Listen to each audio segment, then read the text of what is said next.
बहुत समय पहले की बात है। संतोषपुर नाम का एक शांत और सुंदर सा गांव था। उसी गांव के एक कोने में मिट्टी की दीवारों वाला एक छोटा सा घर था।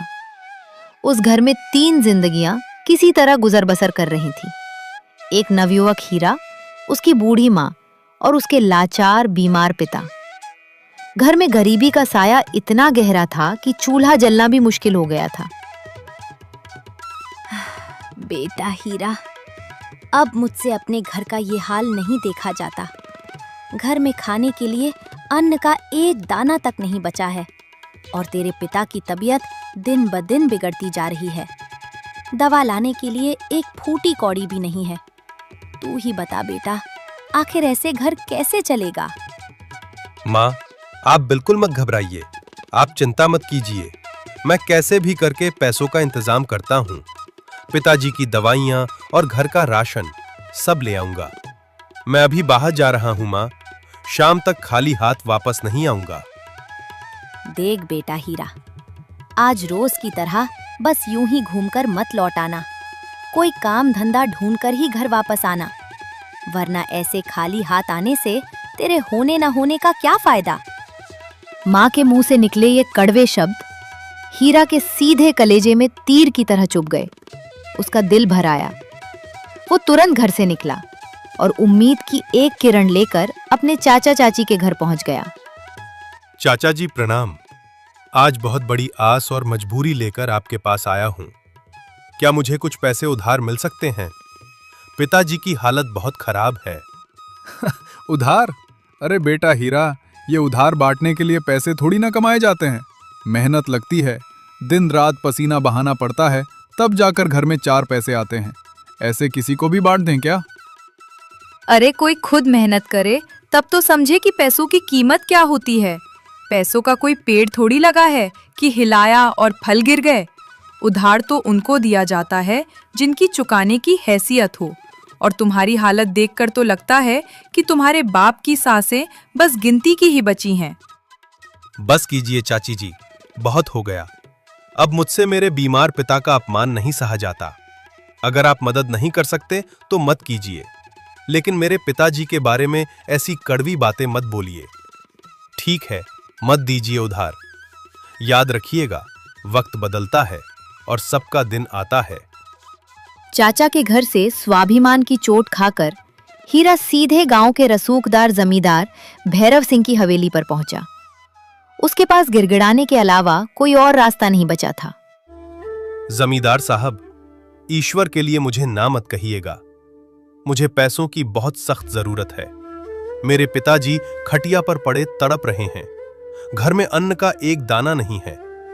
मेरी बस थोड़ी सी मदद कर दीजिए मालिक। सुनो बेटा हीरा, मैं जमींदार हूं, कोई समाज सेवक नहीं। मैं मुफ्त में फूटी कौड़ी किसी को नहीं देता। अगर तुम्हारे पास कोई जमीन जायदाद गिरवी रखने को हो तो बताओ, कर्ज दे दूंगा। है कोई जमीन? जमीन तो थी साहब, पर चाचा जी ने धोखे से अपने नाम करवा ली। आप मुझे बस 1 महीने का वक्त दीजिए साहब। मैं आपसे वादा करता हूं कि दिन रात एक करके आपके पैसे मूल और ब्याज समेत लौटा दूंगा।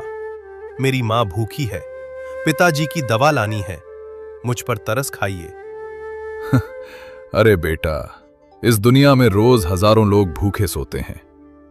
मांगने वाला तो सड़क पर कटोरा लेकर भी बैठता है। तुम भी किसी सड़क किनारे बैठकर मांगना शुरू कर दो। ऐसे मांगने से कोई पैसा नहीं देता।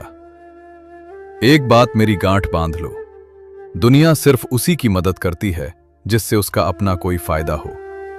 अब जाओ बेटा, कहीं और रास्ता देखो। हर दरवाजे से दुत्कारे जाने के बाद हीरा टूट चुका था। वो बिना मंजिल के बस चलता गया। चलते चलते शाम ढल गई और आसमान में काले बादल घिराए। मूसलाधार बारिश होने लगी। हीरा गांव से काफी दूर एक पुराने पेड़ के नीचे बने चबूतरे पर बैठ गया और फूट फूट कर रोने लगा। अरे हे भगवान, क्या तू इतना निष्ठुर है? क्या तुझे भी मेरे इस हाल पर तरस नहीं आता? मैं सुबह से भूखा हूं। मेरी बूढ़ी मां भूखी बैठी है। मेरे बीमार पिता तड़प रहे हैं। क्या यही दिन दिखाने के लिए तूने मुझे इस दुनिया में भेजा था? कुछ तो रहम कर मेरे मालिक, कुछ तो रहम कर। हीरा अपनी बेबसी पर रो ही रहा था कि तभी रास्ते से एक बुजुर्ग व्यक्ति गुजर रहे थे। जब उनकी नजर बारिश में भीगते और रोते हुए हीरा पर पड़ी तो उनके कदम ठहर गए। वे धीमे कदमों से हीरा के पास आए। अरे बेटा, इतनी तेज बरसात में और इतनी रात गए तुम इस पेड़ के नीचे बैठकर क्यों रो रहे हो? तुम्हें अपने घर नहीं जाना क्या? काका, क्या मुंह लेकर घर जाऊं? कैसे अपना चेहरा दिखाऊं कि उनका जवान बेटा आज फिर खाली हाथ घर लौटा है? शांत हो जाओ बेटा, मैं तुम्हारी बात ठीक से समझ नहीं पा रहा हूं। घबराओ मत, जो भी बात है साफ साफ बताओ। काका, मैं पास वाले गांव का रहने वाला हूं। मेरा नाम हीरा है। मेरे घर में अन्न का एक दाना नहीं है। मेरी बूढ़ी माँ भूखी है और पिताजी बीमारी से खटिया पर पड़े हैं।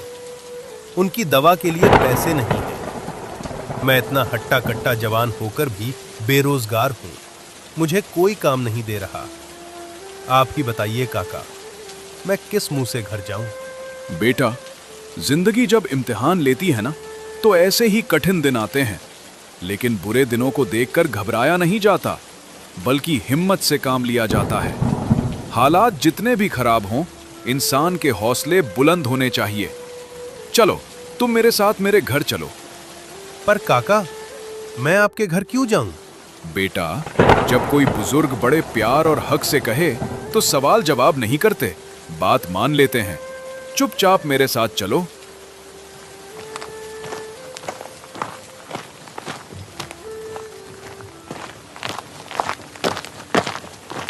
काका हीरा को अपने घर ले आए। उन्होंने हीरा को गरम गरम भोजन कराया। भूखे हीरा ने भरपेट खाना खाया और काका के प्रति आभार व्यक्त किया।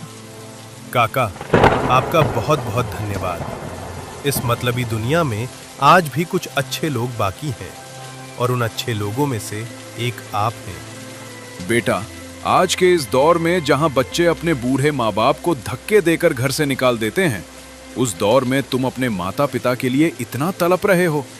तुम बहुत महान और संस्कारी बेटे हो। काका, मुझे अपने परिवार के लिए कुछ करना है, पर समझ नहीं आ रहा कि क्या करूं। आप ही मुझे कोई रास्ता दिखाइए। रास्ता नहीं बेटा, मैं तुझे रास्ता भी दिखाऊंगा और उस कामयाबी की बुलंदी तक पहुंचाऊंगा जिसके लिए तू तरस रहा है। सुनो, मैं अपनी जवानी के दिनों में शहर में पानी पूरी का ठेला लगाता था। मेरी पानी पूरी का ऐसा स्वाद था कि दूर दूर से लोग आते थे। मैंने बहुत धन कमाया, पर अफसोस, उसी धन के घमंड में मेरे बेटे और बहू अंधे हो गए और उन्होंने मुझे घर से निकाल दिया। अब मेरी इस बूढ़ी हड्डियों में दम नहीं बचा, लेकिन बैंक में अच्छा खासा पैसा जमा है। अब मैं ठेला नहीं लगा सकता, लेकिन चाहता हूं कि तू ये हुनर सीखे। मेरे साथ रसोई में चल। पानी पूरी? पर काका, मैंने तो जिंदगी में कभी ठेला नहीं लगाया। मुझे तो ग्राहकों से बात करना भी नहीं आता। अरे तू रसोई में तो चल मेरे शेर, सब सिखा दूंगा। काका हीरा को रसोई घर में ले गए और उसे स्वादिष्ट पानी पूरी बनाने का हर एक सीक्रेट सिखाने लगे। बेटा, सूजी और थोड़े से मैदा में थोड़ा सा तेल डालकर कड़ा आटा गूंथना और गरम तेल में करारी पूड़ियां तलना। ठंडे पानी में पिसी हुई हरी मिर्च, धनिया, पुदीना, भुना जीरा पाउडर, जलजीरा मसाला, काला नमक, हींग और नींबू का रस मिलाना।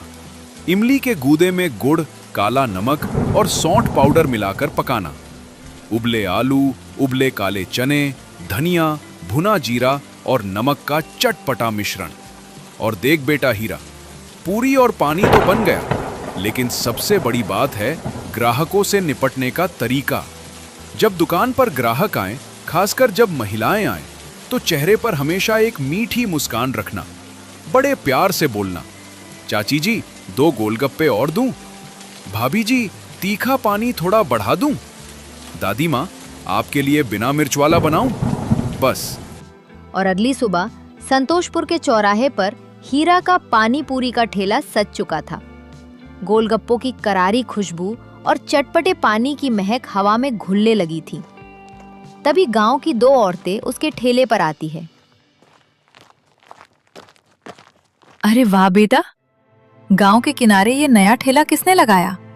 बड़े ही चटपटे गोलगप्पे लग रहे हैं बेटा। नमस्ते चाची जी, ये अपना ही ठेला है। एक बार खाकर देखिए, स्वाद ऐसा मिलेगा कि उंगलियां चाटते रह जाएंगी। अच्छा बेटा, जरा रेट तो बताओ, कितने में कितने गोलगप्पे दे रहे हो? चाची जी, 10 रुपए के 4 गोलगप्पे हैं, एकदम शुद्ध और चटपटे। अरे वाह बेटा, रेट तो बहुत ही जायज है। चल जरा एक प्लेट हमारे लिए भी तो लगा। हीरा ने तुरंत दोनों चाचियों के लिए प्लेट सजाई। करारी पूरी, चटपटा आलू चने का मसाला और ठंडा तीखा पुदीने का पानी। दोनों ने जैसे ही पहला गोलगप्पा खाया, उनकी आंखें खुशी से फैल गईं। ओहो बेटा हीरा, क्या पानी बनाया है। खट्टा, मीठा और तीखा, सब एकदम सही। ऐसा स्वाद तो हमने पूरे इलाके में कभी नहीं खाया। धन्यवाद चाची जी। बस आप गांव में भी सबको बता दीजिएगा कि अपने हीरा का ठेला चौराहे पर लग गया है। तू चिंता मत कर बेटा, हम पूरे गांव में ढिंढोरा पीट देंगे। तू देखना, शाम तक तेरा सारा सामान बिक जाएगा। चाची की बात सच साबित हुई। देखते ही देखते हीरा के ठेले पर गांव वालों की भीड़ लग गई। कोई तीखा पानी मांग रहा था तो कोई खट्टा मीठा। हीरा चेहरे पर मुस्कान लिए फुर्ती से सबको गोलगप्पे खिलाता रहा। शाम होते होते उसका आधे से ज्यादा सामान बिक गया। हीरा खुश होकर घर लौटा और अपनी माँ के हाथों में पहली कमाई रखी। माँ, देखिए आज की कमाई। काका का सिखाया हुनर काम आ गया माँ। आज बहुत सारे गोलगप्पे बिके। बेटा हीरा, मुझे तुझ पर गर्व है। भगवान करे तेरी मेहनत रंग लाए। अब हमें किसी के आगे हाथ फैलाने या नौकरी करने की जरूरत नहीं है। हाँ माँ, जिन्होंने हमारी मजबूरी का मजाक उड़ाया, उन चाचा चाची का घमंड मैं अपनी मेहनत से तोड़ कर रहूंगा।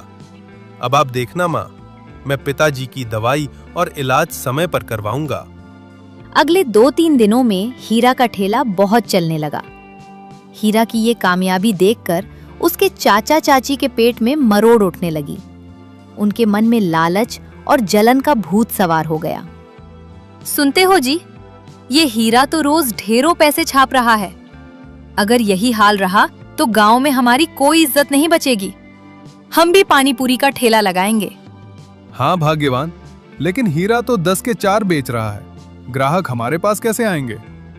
हम 10 के 8 बेचेंगे, आधे दाम में। देखना, सारे ग्राहक हीरा का ठेला छोड़कर हमारे पास भाग कर आएंगे। अगली सुबह चाचा चाची ने चौराहे के दूसरे कोने पर अपना ठेला लगा दिया और चिल्लाने लगे, 10 के 8, 10 के 8। सस्ते का लालच देखकर गांव के लोग चाचा चाची के ठेले पर टूटने लगे। हीरा का ठेला अचानक खाली हो गया। अगली सुबह होती है। हीरा भी अपनी पानी पूरी का दाम थोड़ा सस्ता कर देता है, जिसे देखकर उसकी चाची और चाचा और सस्ता करने के चक्कर में पड़ जाते हैं। वे जाकर जमींदार भैरव सिंह से फिर से पैसे उधार लेते हैं और 1 महीने का वक्त मांगते हैं। धीरे धीरे करके समय बीतता जाता है और अब चाची के पास सारे पैसे खत्म हो चुके थे। और फिर एक दिन भैरव सिंह आकर उनके घर पर पैसे मांगने लगता है। पैसे ना होने के कारण जमींदार उनका घर और जमीन ले रहा था। तभी चाची और चाचा बदहवास होकर भागते हुए हीरा के पानी पूरी के ठेले पर गए।